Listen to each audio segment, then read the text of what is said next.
Hello दोस्तों। आज मैं इस विषय पर बोलने वाला हूँ। रिजर्वेशन जो हमारे इंडियन एजुकेशन सिस्टम में है। रिसेंटली न्यूज़ में ये बात आई है कि नरेंद्र मोदी जी ने जो भी है, जो भी कारण से, वो कोर्ट के वजह से हुआ है या कुछ दूसरे पॉलिटिशियंस के प्रेशर की वजह से हुआ है, जो नीट एग्ज़ाम में under graduate and post graduate medical seats में ऑल इंडिया कोटा में जो ओबीसी रिजर्वेशंस को ऐड किया है। ये बहुत ही महत्वपूर्ण स्टेप है हमारे जो फ्यूचर के लिए, क्योंकि ये ह, भले ही ये गवर्नमेंट कुछ कारण से उन्होंने किया हो या उनकी मन की इच्छा हो करने की, कोई भी कारण हो, ये एक मैसेज भेजता है कि वो एक कम्युनिटी को कुछ बेनिफिट देना चाहते हैं। पर वो ठीक है, उससे कुछ उसे वो अच्छी बात है। किसी को बेनिफिट देना है तो जो शोषित वर्ग है, सोशल जस्टिस करना है, तो वो अच्छी बात है, उसमें कुछ कुछ गलत नहीं है। पर जो भारत की स्थिति अभी है, वो वो ध्यान में रख कर अगर आप ये सोचें कि जो क्या हो रहा है अभी, आ, इसका इसका क्या इम्पैक्ट है, अगर आप सोचें तो आपको ये साफ दिखाई देता है कि हमारे जो पॉलिटिशियंस हैं वो एक अलग दुनिया में रहते हैं।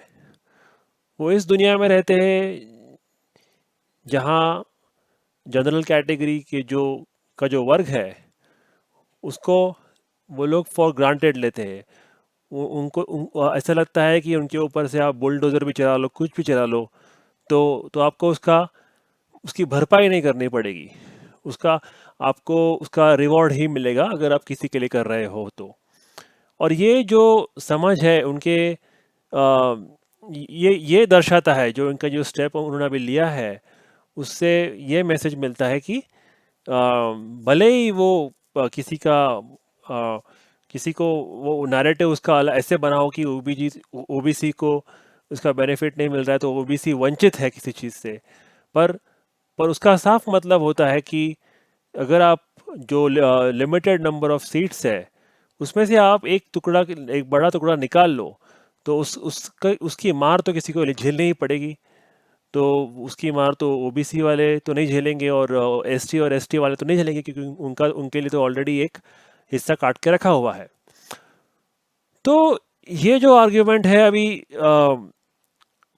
सबसे पहले जो ये सोशल जस्टिस के वॉरियर्स है जो कहते हैं कि नहीं, सोशल सोशल जस्टिस होना चाहिए, क्योंकि अमेरिका में और बहुत सारे देशों में जहाँ जो वर्ग वहाँ पर उनके साथ सामाजिक अन्याय हुआ है वर्षों से, भले ही उनकी हिस्ट्री हमारे इतनी नहीं हो, पर सामाजिक अन्याय जिनका हुआ है, वो उनकी इंस्टीट्यूशन के द्वारा उनके पात्रता देखकर उनको देते हैं मौका। ऐसे नहीं कि देते नहीं है, और हम ज़्यादा देते हैं तो वो अच्छी बात है। पर जब वो हर एक स्टूडेंट का या किसी जॉब में किसी कैंडिडेट का इंटरव्यू लेते हैं, तो वो सब कुछ देखकर उसको वो मौका देते हैं। ऐसा नहीं है कि जो सिर्फ एक एक सर्टिफिकेट लेकर आ गए आप ओबीसी का या एसटी का, जो बाहर के देशों में तो आपके रंग का होता है, वो जो उसके ऊपर से वहाँ आप पर भेदभाव होता है। तो वहाँ पर तो वो साफ दिखता है, लेकिन वो इंटरव्यू प्रोसेस में वो देते हैं जो वो सब कुछ वो देखकर उनको बेनिफिट देते हैं। तो लेकिन हमारे यहाँ सिस्टम जो है, उसमें आपको सिर्फ एक आपके पास सिर्फ एक सर्टिफिकेट होना चाहिए कि आप इस कैटेगरी के हो। भले ही आप शहर में रहते हो, आपके माता पिता कोई कुछ अच्छा पद पर अधिकारी हो, और आप अच्छे स्कूल में जाकर अच्छे बच्चों के बीच में कोई कॉस्मोपॉलिटन स्कूल में भी गए हो आप, जहाँ पर आपके साथ क्रिश्चियंस है, दूसरे दूसरे अलग अलग देश के भाग के लोग आते हैं। कोई गुजरात से है, कोई राजस्थान से, कोई एमपी से, कोई बंगाल से है। जैसे बहुत सारे स्कूलों में, बड़े शहरों में, दिल्ली, बम्बई या बेंगलोर में दिखाई देता है आपको, वहाँ पर उस बच्चे पर तो जो स्कूल में गया है उसके ऊपर कोई सामाजिक अन्याय नहीं हुआ है, ठीक है। तो और वो और कभी कभी तो ऐसा भी होता है कि उनका जो सरनेम जो लास्ट नेम है वो अलग अलग जातियों में एक ही नाम पाया जाता है। तो बच्चे तो भोले भाले होते हैं, उनको पता भी नहीं होता कि हमारे बाजू के बेंच पे जो बैठा है वो कौन से वर्ग से है। और जो भी सब सेम स्कूल में जाते हैं तो इसका ये भी मतलब है कि उनके माता पिता की आय में ज़्यादा कुछ फर्क नहीं है। और बड़े शहरों में आप बिल्डिंग में रहते हो, जो 50-50 मकान होते हैं, आपके आसपास हर एक का अपना एक लाइफ जीते हैं, वहाँ पर कोई सामाजिक अन्याय अब कैटेगरी के हिसाब से होना बहुत ही मुश्किल है। गांव में आप समझ सकते हो, जहाँ एक कुआं है, सब हमेशा सालों से दशकों से वहाँ पर रहते आए हैं। तो किसी का कोई दलित का घर है, कोई ओबीसी का घर है, तो आप वो देखकर वहाँ पर अन्याय होना का चांसेस ज़्यादा है। लेकिन शहर में वो अप्लाई करना, शहर में इसको उसको अप्लाई करना, ये योग्य नहीं होता है। और दूसरी बात ये है कि अम, जो जो कॉन्सेप्ट है रिजर्वेशन का, उसमें कहते हैं कि जो रिजर्वेशन का विषय है उसमें कहते हैं कि सामाजिक न्याय होना चाहिए, सोशल वेलफेयर होना चाहिए। तो सोशल वेलफेयर का उसमें उसका एक मतलब होता है कि जिसको जिसको जिसके ऊपर ज़्यादा अन्याय हुआ उसको बेनिफिट मिलना चाहिए।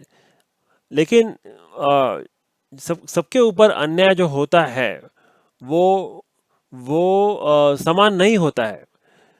जो शूद्र थे, जो दलित थे, जो जो गटर साफ करते थे, जो कचरा निकालते थे, उनके ऊपर सभी ऊपरी वर्गों की तरफ से अन्याय हुआ है। पर जो ये ओबीसी है, इनमें इनमें बहुत भिन्न भिन्न वर्ग के लोग आते हैं। जो कोई कारपेंटर है, कोई मोची है, कोई कोई सोनार भी है, जो जो ज्वेलरी बनाते हैं। आप क्या ये मानते हो, जो गटर साफ करने वाला है और जो सोनार है, जो सोने का दागीने बनाता है, उन दोनों के ऊपर सेम उतना ही सामान्य अत्याचार हुआ है? तो तो इसका मतलब है कि जब आप रिजर्वेशन देते हो, जिसके ऊपर ज़्यादा अन्याय हुआ है उसको ज़्यादा बेनिफिट मिलना चाहिए। तो आप जो ओबीसी है, जो दलित है, जो जो शूद्र है, उनको आप ज़्यादा रिजर्वेशन दो। लेकिन ओबीसी को 27% अगर आप पॉपुलेशन के हिसाब से रिजर्वेशन दे रहे हो, और भले ही पॉपुलेशन से कम है, तो मेरे हिसाब से 27% भी एक जो जो जितना ओबीसी के ऊपर अन्याय हुआ है, भले ही अभी आपके अलग अलग किसी किसी के मतभेद होंगे, कोई कहेंगे कि नहीं ओबीसी के ऊपर बहुत अन्याय हुआ है, पर ये तो कोई नहीं मान सकता है कि वो ओबीसी के ऊपर जो जो दलित और शूद्र है, जो अनटचेबल्स है, उनसे उनसे ज़्यादा अन्याय हुआ है। तो तो ये जो आंकड़ों के हिसाब से नंबर फेंक देना ऐसे कोर्ट की तरफ से और सरकार की तरफ से इंस्टीट्यूट्स पर, ये जो बहुत ही गलत नीति है। और इसके वजह से अगर आप समाज में इसके वजह से और ही ज़्यादा डिविजन्स होंगे, और ही ज़्यादा दरारें पड़ेंगी, और ये देश के लिए नहीं ठीक है। क्योंकि क्योंकि आप देखते हो कि बहुत बार अगर अगर ये जो सीटें मिलती है, खास करके मेडिकल लाइन की सीटें हैं, मेडिकल का जो फील्ड है वो आज भले ही भारत के डॉक्टर्स माने जाते हैं दुनिया में, वो दुनिया में बाहर जाकर अच्छा काम करते हैं, देश में जो हालत है वो बहुत ही दर्दनाक और बहुत ही बुरा है। मेरे ख्याल से मोदी जी का जो अगला इलेक्शन है वो अभी अभी देखो आप, कोविड की वजह से लोगों के अंदर बहुत भय जाग गया है। क्योंकि अगर आप अस्पताल जाते हो, आप कोई भी अस्पताल जाते हो आज, तो जाहिर है सरकारी अस्पताल की कैपेसिटी कम है, तो आप प्राइवेट अस्पताल में जाओगे।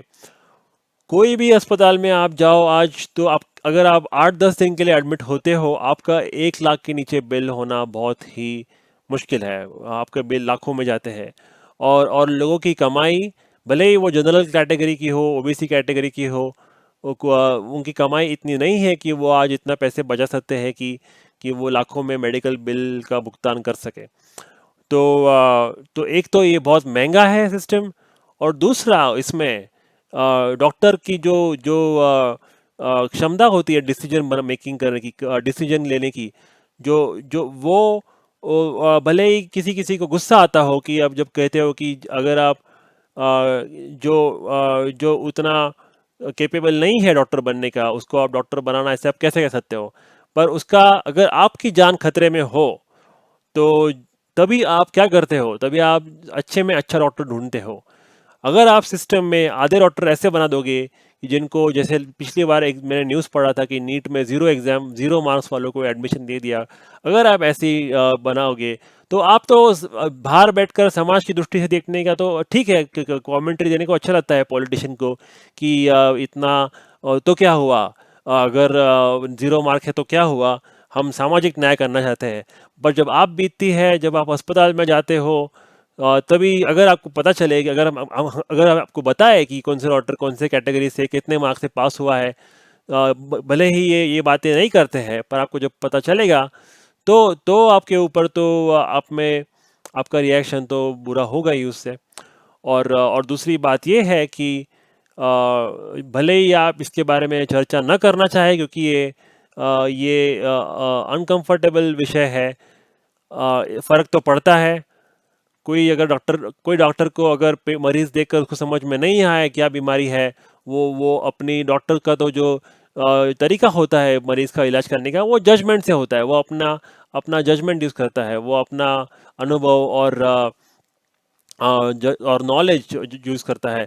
तो ये तो बात साफ है। अगर आप मेडिकल की जो सीटें हैं वो वो ऊंचे मार्क्स जो पढ़ाई में अच्छा करते हैं वही लेते हैं। ऐसा नहीं है कि मेडिकल की सीटें जो जो है वो अ, जो दूसरे कोर्सेज जो जाते हैं आर्ट्स या कॉमर्स के, जो बाहर की जो अच्छी यूनिवर्सिटी के ना हो, जो एकदम जो नीचे के लेवल पे नहीं जाती है, वो टॉप लेवल की स्टूडेंट्स देते हैं। तो और ये मेडिकल का फील्ड भी ऐसा है कि जान के साथ आप खेल रहे हो, जान के साथ आप ये कर रहे हो, काम कर रहे हो। तो इसके लिए ये जो डिसीजन लिया है ये बहुत ही गलत है। पर मेरे हिसाब से अ, इसका जो दर्द है, जो क्योंकि जनरल कैटेगरी का जो पहली बार अर्जुन सिंह ने 2006 में जो कानून लाया था ओबीसी का, और उन्होंने तो वो अलग कारण से लाया था, वो कांग्रेस में थे, उनको प्राइम मिनिस्टर नहीं बनाया, तो उनको बदला लेना था इनके ऊपर। और उनको पता था कि ये रिजर्वेशन ज़्यादा बढ़ाकर कुछ होने वाला नहीं है, और ये मनमोहन सिंह भी, या उनका भी यही मत था। इसके लिए मनमोहन सिंह ने उनके कार्यकाल में 2007 के पहले ये विषय लाया ही नहीं, ये बिल पास ही नहीं किया था। पर अर्जुन सिंह को पता था कि एक बार ये बिल आ जाए, ये क्योंकि पॉलिटिकल टॉपिक है, इसका कोई विरोध नहीं करेंगे, तो उन्होंने जानबूझकर वो बिल लाया और फिर कांग्रेस को पास करना पड़ा। और उसका दंड मिला कांग्रेस को, उसका दंड ऐसा मिला कि भले ही उनको जो जनरल कैटेगरी के लोग थे, वो उन्होंने वो जो जिनका जो स्टूडेंट्स थे, मेरे ख्याल से बहुत ही कम उसमें से जो परसेंटेज स्टूडेंट्स ने कांग्रेस को उसके बाद वोट दिया होगा। और उसका फर्क, उसका जनरल कैटेगरी का जो अब ये जो इसका जो बुरा इम्पैक्ट होता है, उसका फर्क तभी ही नहीं, बाद के इलेक्शन में भी पड़ता है।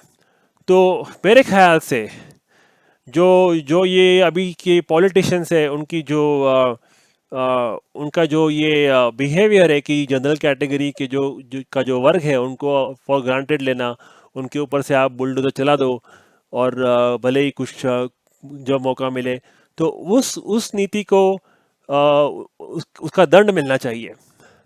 और मेरे ख्याल से भले ही मोदी जी कितने ही देशभक्त क्यों ना हो, अ, भले ही वो माइनॉरिटी हिंदू मुस्लिम का कार्ड खेलकर हिंदू को यूनाइट करने की कोशिश ना कितना भी करने जाओ, कितना भी पाकिस्तान और इंडिया का जो सिक्योरिटी का विषय है उसके हिसाब से वो वोट लेते हैं, और चौथा जो कांग्रेस को करप्ट बोलते हैं।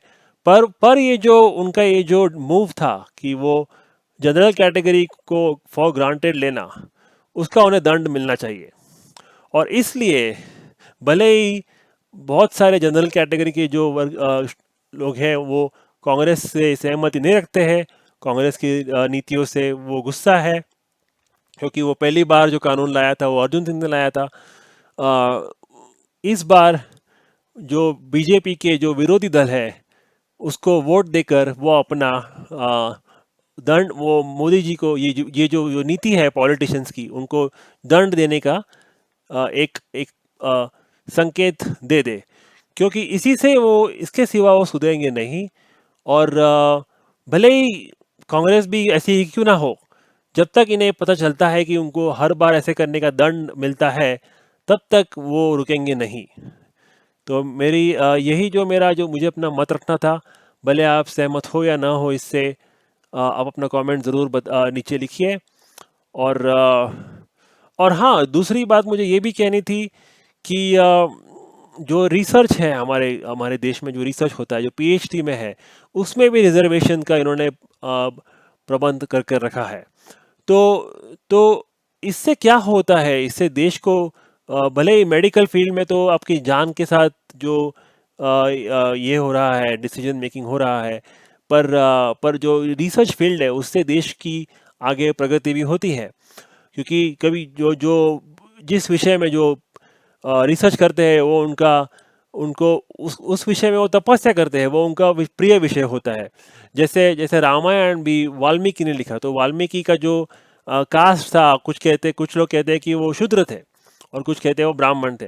पर उन्होंने जो काम किया, जैसे रामायण लिखने का, वो उस जमाने में ब्राह्मणों का काम था। पर अगर वो सीट समझो आप रिजर्व करके रखते थे किसी और के लिए, तो वो कर पाता था क्या वो काम? वैसा वैसा नहीं होता है ना। तो इसके लिए जो पीएचडी में जो है कितने विषय है, आज भारत में सब चीज़ों की कमी है। जैसे जैसे कंप्यूटर में कहे आप, माइक्रोचिप्स की कमी है। जो जो सब ये जो सब चीज़ें बनती है अमेरिका में बनती है या बाहर के देशों से बनती है, चाइना में मैन्युफैक्चर होता, जो आइडिया बनती है और चाइना में मैन्युफैक्चर होती है और इंडिया में आती है। हमें ये जो करना है, हम इकोनॉमी बढ़ाने की बात करते हैं, खुद से बनाने की बात करते हैं। अगर आप साइंटिस्ट को भी आप ऐसे चूज़ करो कि ये कौन से कैटेगरी से आया है, जबकि जबकि पीएचडी में जिस चीज़ में आपकी रुचि हो, जिस चीज़ में आप तपस्या करते हो, करना चाहते हो, उसके हिसाब से एडमिशन मिलनी चाहिए। भारत के जो बाहर के देश होते हैं, वहाँ पर अगर आप लेटर लिखते हो पीएचडी के पहले कि किसी किसी प्रोफेसर को कि हमें मुझे इस विषय में रुचि है, मैंने ऐसा ऐसा काम किया है, तो वो देखकर आपको एडमिशन लेते हैं। तभी रंग रूप या आप कौन से जात के हो या कौन से, इससे उससे उस प्रोफेसर को क्या फ़ायदा होने वाला है? अगर आपको देश बढ़ाना है, आपको उस विषय में और आगे प्रगति बढ़ाना है, काम करना है, तो वो हिसाब से चयन होना चाहिए स्टूडेंट्स का। तो ये पीएचडी के इस रिसर्च के फील्ड में भी मेरा ये मत मुझे रखना था। आप अपना कमेंट ज़रूर बताइए और लाइक कीजिए इस वीडियो को। Thank you.